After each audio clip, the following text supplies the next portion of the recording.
You're scrolling on your phone and a video pops up. 5 dogs are playing together perfectly at a reactive dog meetup. And right in your stomach, you feel that familiar drop of guilt. Why isn't your dog there yet? What are you doing wrong? Welcome to Hero Dogs Clubhouse. Sarah Hewley sees this pattern constantly. Dog parents feeling like they're failing because they aren't pushing for more social exposure. Take a breath. If you are choosing to skip those chaotic meetups, you aren't falling behind. Your dog isn't flawed.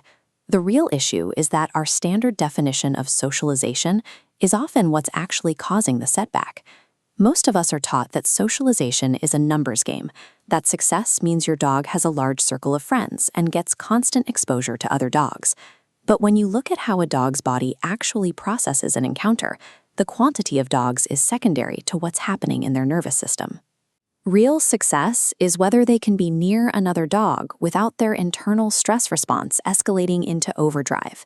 This means a dog who only knows 2 other dogs, but stays calm and reads signals around them, is functionally socialized. Meanwhile, a dog at a crowded daycare might be struggling because they are spending the entire day in a state of overwhelming stress. If you push a reactive dog into a group setting before their nervous system can stay regulated, they aren't learning social skills. They are just rehearsing chronic stress. There is a common theory that adding more dogs to the mix will eventually force a reactive dog to get comfortable. Think of your dog's capacity like a scale.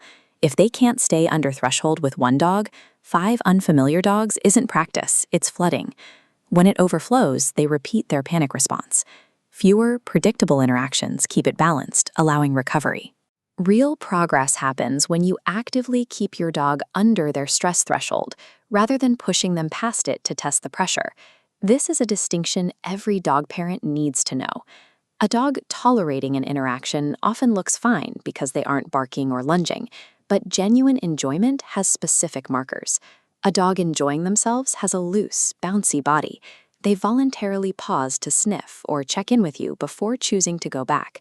Tolerance, on the other hand, looks like stillness. It's a stiff posture and a fixed gaze. That dog is using all their mental energy just to hold their behavior together. That effort isn't free. Holding it together like that drains a very limited stress budget. A dog who puts up with an interaction for 20 minutes is racking up a stress debt. You'll usually see the bill later that day, often as a harder recovery or increased reactivity. So how do you actually know when your dog is ready for more social exposure?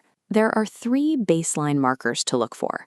First, your dog can recover from a mildly stressful moment relatively quickly without it ruining the rest of their outing. Second, they have the coping skills to handle a little unpredictability, like an unexpected dog appearing, without escalating immediately into a full reaction. And third, you can accurately read their early, subtle stress signals. You know when to end an interaction before it goes wrong, not after. Without these 3 things in place, adding more dogs to the mix just guarantees more instances of your dog being overwhelmed. This week, try a simple observation task. Watch your dog's next interaction with a dog they already know. Look strictly at their body. Are they loose and bouncy, or are they stiff and just enduring it? Building this quiet foundation at your dog's pace isn't falling behind. Right now, this is the goal. Reading your dog correctly is far more important than reading the room or trying to meet someone else's expectations. Focusing on these baseline coping skills is what actually builds the internal capacity for your dog to handle more social exposure later. If you want to understand what actually has to be true before your dog is ready for more, confidence is a big piece of it.